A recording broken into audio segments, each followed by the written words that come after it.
নমস্কাৰ বন্ধুসকল, আপোনালোকক সকলোকে প্ৰথমতে চেনেলটো নতুন ভিডিঅ' এটা মাজলৈ স্বাগতম জনাইছোঁ। সো বন্ধুসকল, যিসকল candidate Srimanta Sankardev university of health sciences ইয়াৰ আণ্ডাৰত ডিপ্ল'মা ইন ফাৰ্মাচী নাইবা বেচেলৰ যিটো ফাৰ্মাচী আছে কোৰ্চটো কৰিব বিচাৰিছে, তেওঁলোকৰ বাবে অতিকৈ ভাল খবৰ, কাৰণ ইয়াৰ বাবে ইতিমধ্যে এক্সামৰ বাবে এপ্লিকেশ্যন নটিফিকেশ্যন মুকলি কৰিছে।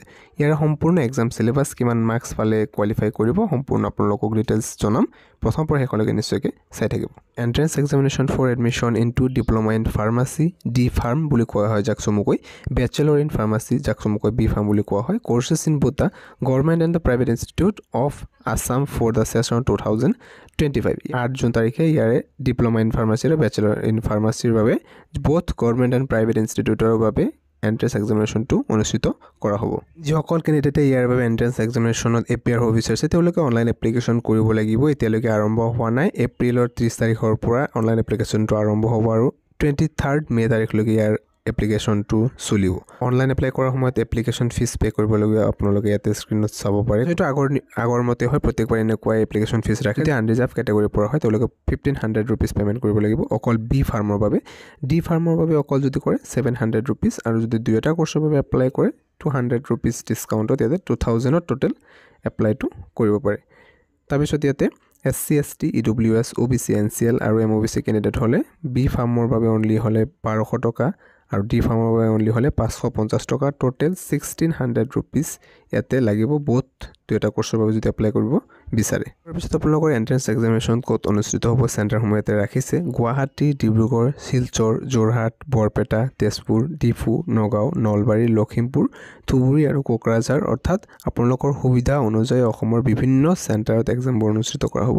আপোনালোকৰ যিটো সুবিধা হয়, যিটো চেণ্টাৰত আপোনালোকে চিলেক্ট কৰিব পাৰিব, যেতিয়া অনলাইন এপ্লাই কৰিব আপোনালোকে প্ৰিফাৰেঞ্চ ৰাখিব পাৰিব। আৰু ইয়াতে আপোনালোকে এডমিট কাৰ্ডটো 31 মে তাৰিখে ইয়াতে আহি যাব। আপোনালোকে তেতিয়া ডাউনলোড কৰি ল'ব পাৰিব, আৰু আপোনালোকে ডাউনলোড কৰাৰ বাবে এপ্লিকেশ্যন নাম্বাৰ আৰু পাছৱৰ্ড লাগিব।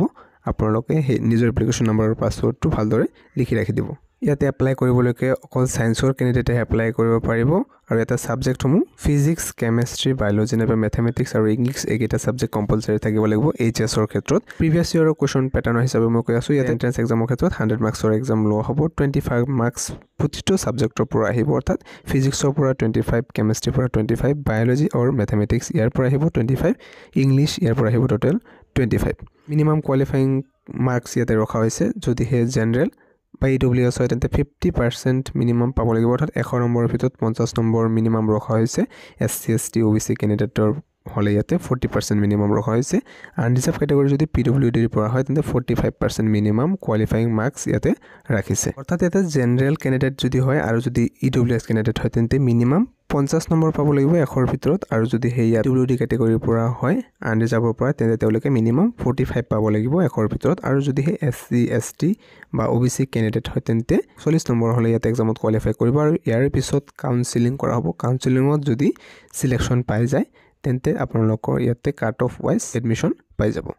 আৰু এই ডিটেইলড এণ্ট্ৰেন্স এক্সামিনেশ্যন নটিফিকেশ্যনৰ এলিজিবিলিটি ক্ৰাইটেৰিয়া এতিয়ালৈকে মুকলি কৰা নাই। এইটো মই আগৰ বছৰৰ প্ৰিভিয়াছ ইয়েৰৰ হিচাপে জনালোঁ, প্ৰত্যেক বছৰ এনেকুৱাই থাকে। পিছত যেতিয়া এডভাৰটাইজমেণ্ট মুকলি কৰে আপোনালোকে চাই ল'ব পাৰিব।